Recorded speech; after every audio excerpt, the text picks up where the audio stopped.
Os verdadeiros 10 mandamentos. Os 10 mandamentos dados por Deus a Moisés são mais do que simples regras. Eles representam os princípios eternos que guiam a humanidade em direção à justiça, moralidade e fé. Mas você já se perguntou o que realmente significam esses mandamentos e como eles podem impactar nossas vidas hoje? Neste vídeo vamos desvendar os verdadeiros 10 mandamentos e descobrir o que eles significam em sua essência. Cerca de 3.500 anos atrás, o povo de Israel foi libertado da escravidão no Egito e no deserto receberam as tábuas da lei diretamente de Deus. O Monte Sinai se tornou o palco de uma das mais importantes revelações da história. Moisés subiu ao topo para se encontrar com Deus enquanto o povo aguardava abaixo. Os 10 mandamentos foram entregues como uma aliança entre Deus e o povo, um código moral que deveria guiar suas vidas e estabelecer uma nação justa e santa. Exploração dos mandamentos.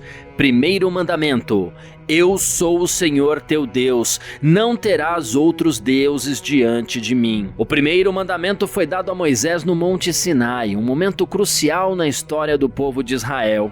Eles haviam acabado de ser libertados da escravidão no Egito, um lugar cheio de deuses e ídolos. Deus, então, estabelece esse mandamento para afirmar sua soberania e exclusividade. Esse mandamento foi uma ruptura radical com as práticas religiosas da época, onde a idolatria e a veneração de múltiplos deuses eram comuns. A frase "não terás outros deuses diante de mim" significa que Deus exige exclusividade.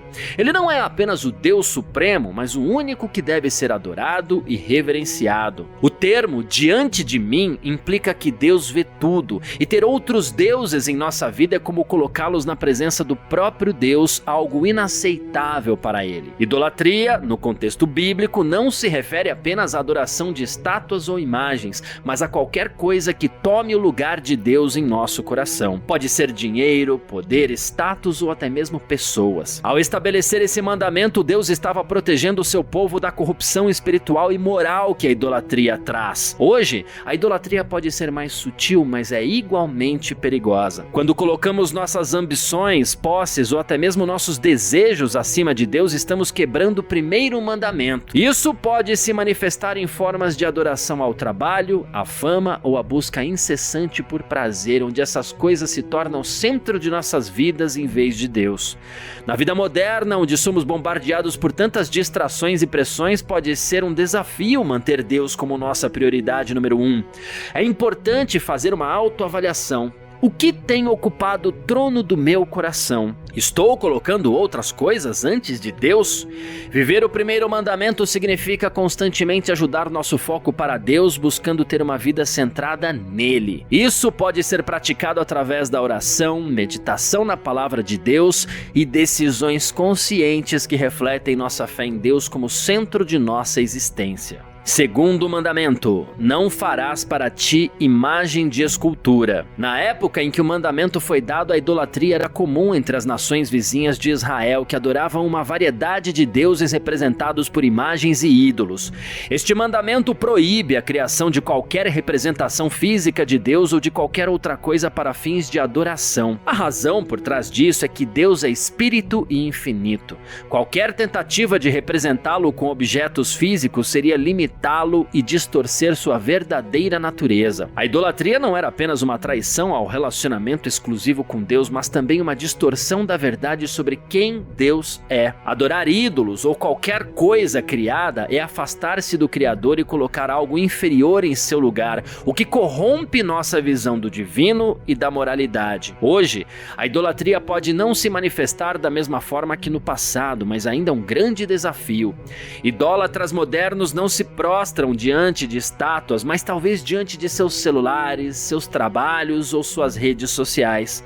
Qualquer coisa que colocamos acima de Deus ou que nos impede de ver sua verdadeira essência pode se tornar um ídolo em nossa vida, e por essa perspectiva, esse mandamento chega até a confundir-se com o primeiro. Terceiro mandamento: não tomarás o nome do Senhor teu Deus em vão. Tomar o nome de Deus em vão significa usá-lo de maneira irreverente, desrespeitosa ou sem propósito. Isso inclui jurar falsamente pelo nome de Deus, usar seu nome em maldições ou trivializar sua santidade. Esse mandamento enfatiza a santidade do nome de Deus e a necessidade de tratá-lo com o máximo de respeito e reverência.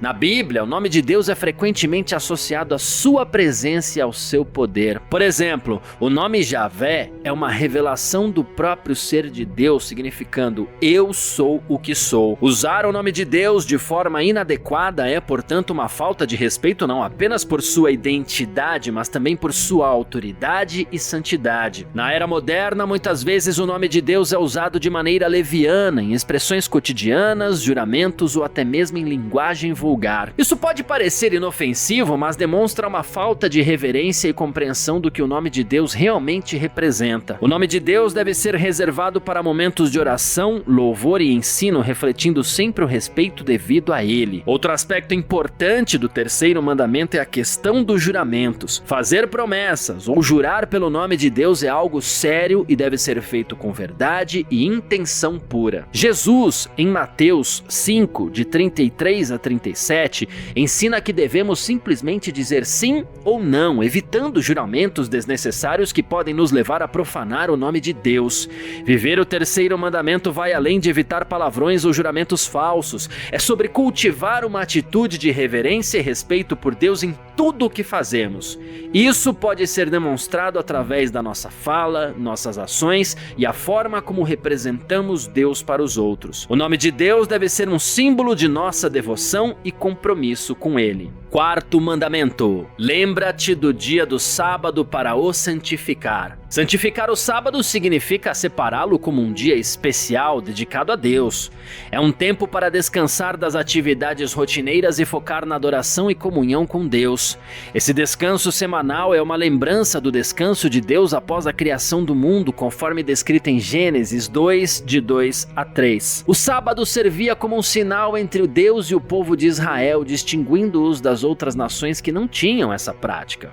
A observância do sábado era uma demonstração de confiança em Deus como provedor, reconhecendo que o sustento não dependia apenas do trabalho humano, mas da bênção divina. Hoje, embora muitos cristãos não observem o sábado da maneira tradicional judaica, o princípio do descanso ainda é vital. Em um mundo de ritmo acelerado, onde o trabalho e as obrigações parecem nunca parar, tirar um dia para descansar e refletir é essencial para a nossa saúde física, mental e espiritual. Além de ser um tempo para descanso físico, é um momento para renovar nossa fé e nos reconectar com Deus. Na tradição cristã, o domingo muitas vezes substituiu o sábado como dia de descanso e adoração, celebrando a ressurreição de Jesus. No entanto, o princípio do descanso e da santificação de um dia para Deus permanece. Cada tradição pode ter sua maneira ao observar esse dia, mas o foco deve ser o mesmo: dedicar tempo para Deus e para descansar de nossas atividades cotidianas. Independentemente do dia da semana, é importante reservar tempo para descansar e refletir sobre nossa relação com Deus. Isso pode significar desligar-se das redes sociais, evitar o trabalho e focar em atividades que nos aproximem do Criador. Essa prática nos ajuda a manter o equilíbrio em nossas vidas, lembrando que somos mais do que nossas ocupações e que nossa verdadeira identidade está em Deus. Quinto mandamento: honra a teu pai e a tua mãe. Honrar no contexto bíblico vai além de simples obediência.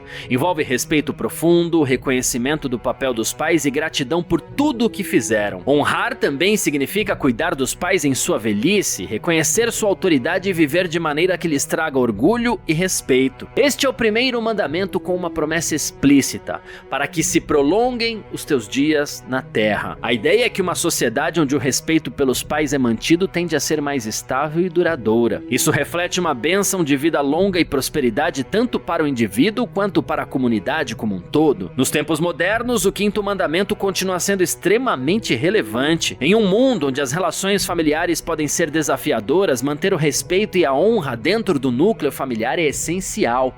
Honrar pai e mãe hoje pode significar ouvi-los, respeitar suas opiniões, cuidar deles na velhice e manter um relacionamento baseado no amor e na compreensão. Nem sempre as relações familiares são fáceis. Existem casos em que honrar pai e mãe pode ser desafiador devido a conflitos ou situações difíceis. No entanto, o mandamento nos chama a encontrar formas de mostrar respeito mesmo em circunstâncias complicadas. Isso pode envolver perdão, comunicação aberta e buscar maneiras de reconciliar diferenças. Honrar não significa concordar cegamente com tudo que os pais dizem, especialmente se isso for contra princípios morais ou espirituais. O mandamento chama para uma atitude de respeito, mas também para o discernimento sobre como honrar de maneira saudável e justa. Por exemplo, pode-se honrar os pais ao viver uma vida ética e responsável, refletindo os valores positivos que eles transmitiram, mesmo que haja discordâncias. Sexto mandamento: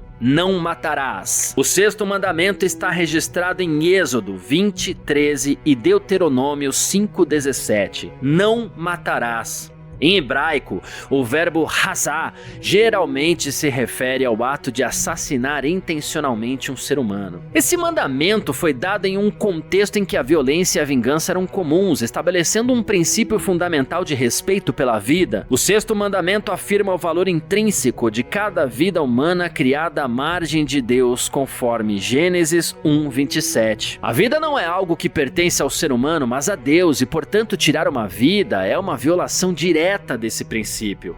Esse mandamento também reflete a justiça e a santidade de Deus, que exige respeito pela criação divina. É importante diferenciar entre matar e assassinar. O mandamento proíbe o assassinato, que é o ato de tirar a vida de outra pessoa de forma premeditada e injusta. A Bíblia reconhece contextos em que tirar a vida pode ocorrer, como em casos de guerra ou execução de justiça, mas o assassinato intencional é sempre condenado. Nos dias de hoje, o sexto mandamento continua a ser extremamente relevante, especialmente em um mundo onde a violência, o assassinato e até o aborto são questões de debate ético e moral. Além de condenar o assassinato físico, o mandamento nos convida a refletir sobre outras formas de matar, como a destruição do caráter ou da dignidade de alguém. Este mandamento também nos leva a pensar sobre como valorizamos a vida em todos os seus aspectos, desde o cuidado com os mais vulneráveis até a responsabilidade de proteger e preservar a vida. Isso inclui a discussão sobre temas como o suicídio, a eutanásia e os direitos dos nascituros, onde o valor da vida deve ser sempre o foco central. Sétimo mandamento: não adulterarás. Na Bíblia, o adultério não é apenas a infidelidade física, mas simboliza a traição, a quebra de um pacto. Isso é refletido também na relação entre Deus e Israel, onde a idolatria é frequentemente comparada ao adultério espiritual. Assim, a fidelidade no casamento é vista como um reflexo da fidelidade de Deus e o adultério como uma ofensa não apenas contra o cônjuge, mas contra Deus. Na cultura hebraica e em muitas outras culturas antigas, o adultério era punido severamente. Isso porque ele representava uma ameaça à unidade familiar, à herança e até à estabilidade social. O mandamento, portanto, não só protege o casamento, mas também promove a justiça e a ordem social. Nos tempos modernos, o adultério continua a ser um dos maiores fatores de destruição das relações familiares. Ele causa dor emocional, quebra de confiança e pode levar a graves consequências como o divórcio. Além do impacto no relacionamento entre cônjuges, o adultério afeta profundamente os filhos e a estrutura familiar como um todo. O sétimo mandamento não se refere apenas à infidelidade física, mas a um chamado para a integridade e o compromisso em todas as áreas da vida. A fidelidade no casamento é uma expressão de respeito, amor e dedicação e é crucial para a saúde emocional e espiritual de uma família. Ser fiel não é apenas evitar a traição, mas cultivar um relacionamento baseado em confiança, comunicação e respeito mútuo. Oitavo mandamento: não furtarás. Roubar é tirar algo que pertence a outra pessoa sem permissão. Isso não apenas causa dano ao proprietário, mas também corrompe a integridade moral do ladrão e afeta a confiança social. O oitavo mandamento ensina que a propriedade deve ser respeitada e a justiça deve ser mantida em todas as transações e interações. Na cultura hebraica antiga, o roubo era punido severamente, refletindo sua gravidade. A manutenção da ordem e da justiça na comunidade dependia da integridade de seus membros. Este mandamento não apenas proíbe o ato de roubar, mas também estabelece um padrão para lidar com questões de propriedade e justiça. Nos dias de hoje, o roubo continua a ser um problema significativo, afetando indivíduos e empresas. O 8º mandamento nos chama a refletir sobre as consequências de tais ações e como elas comprometem a confiança e a segurança na sociedade. O roubo pode assumir muitas formas, desde o furto físico até práticas como a fraude financeira e o roubo de propriedade intelectual. Cada uma dessas formas de roubo tem um impacto destrutivo. O 8º mandamento nos ensina a valorizar a honestidade e a integridade em nossas vidas. Isso inclui não apenas evitar o roubo, mas também ser transparente e ético em nossas negociações e interações com os outros. 9º mandamento: não dirás falso testemunho contra o teu próximo. Falso testemunho refere-se a mentiras ou distorções apresentadas como verdade, especialmente em contextos legais ou de julgamento. Ele prejudica não apenas a pessoa a quem se refere, mas compromete a justiça e a integridade da comunidade. O 9º mandamento enfatiza a importância de ser honesto e preciso ao falar sobre os outros, especialmente em situações onde a verdade pode impactar seriamente a vida das pessoas. O falso testemunho pode levar a injustiças graves, como condenações erradas e danos à reputação de indivíduos inocentes. Na sociedade antiga, isso poderia significar a diferença entre vida e morte. Além de causar danos diretos, ele erode a confiança e a coesão social, afetando negativamente a forma como as pessoas interagem e se relacionam. Na era digital, o impacto do falso testemunho se expandiu para incluir a disseminação de desinformação e notícias falsas. Isso pode ter consequências devastadoras, afetando eleições, empresas e a confiança pública. O 9º mandamento nos lembra da importância de verificar a veracidade das informações antes de compartilhá-las e de ser responsáveis com as nossas palavras e ações. Para viver de acordo com o 9º mandamento, devemos cultivar a honestidade em todas as nossas comunicações. Isso inclui ser cuidadoso com o que dizemos sobre os outros e garantir que estamos transmitindo informações precisas. Também é crucial corrigir informações falsas quando as identificamos para não contribuir para a propagação de mentiras. 10º mandamento: não cobiçarás. Cobiçar refere-se a um desejo intenso e muitas vezes descontrolado por algo que pertence a outra pessoa. Esse desejo pode levar a comportamentos prejudiciais como a inveja, o roubo e a quebra de relacionamentos. O 10º mandamento nos alerta para o perigo de permitir que nossos desejos e ambições nos conduzam a agir de forma desonesta ou injusta.